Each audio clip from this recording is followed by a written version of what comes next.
Kaixo, Amankai Gaztañaga naiz, eta Martin Martinan trilogia aurkeztean ator.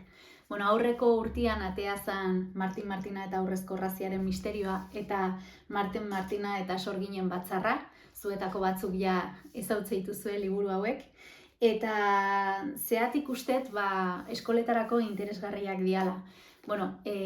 Trilogia hau, abentura eta fantasia trilogia bada, nerabeak ditu protagonista, eta nerabeak daude erdigunean, eta, beraiek identifikauta sentitzeian ez, eta trama, sekretu, eta ezuztekoz beteta dauden liburuak dianez, oso azkar engantxatzeia historira. Eta uste hau punto garrantzitsua dela, irakur zaletasun galdu hori pizteko, ezta? Badakigu gaur egun, nerabeak irakurtzea eta euskeraz irakurtzea inguratzea ez dela erresa. Eta orain arte eukieten esperientzia da asko engantxatzeiala eta ahaztu itezaiela euskeraz irakurtzen nahi diala. Gero hiru gai sakon nabarmenduko nituzke. Alde batetik generoana.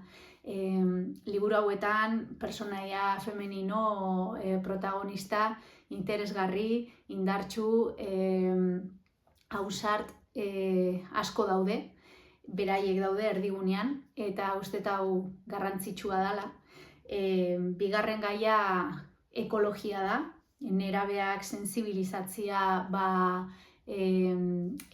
ekologian eta baita ere audiovisual eta gaur egun sareetatik kanpo dagoen guzti horrekin kontaktua izan dezaten, natura dago erdigunea liburu hauetan, eta uste hori ere interesgarria dela behaientzat. Eta hirugarrena, Martin Martina bea, personaje intersexual badalako, eta ezberdintasunean dagoen anistasun hori gerturatze zaielako, ez, nerabei. Eta besterik gabe, uste interesgarria dela behaientzat, oso ondo jaso due orain arte, lehen urtean bilak, eta jakin aurten hirugarren liburua ere, hor eukiko ezuela, beraz, trilogia kompletua prest izango ezuela. Hoxe, mila esker eta laster arte.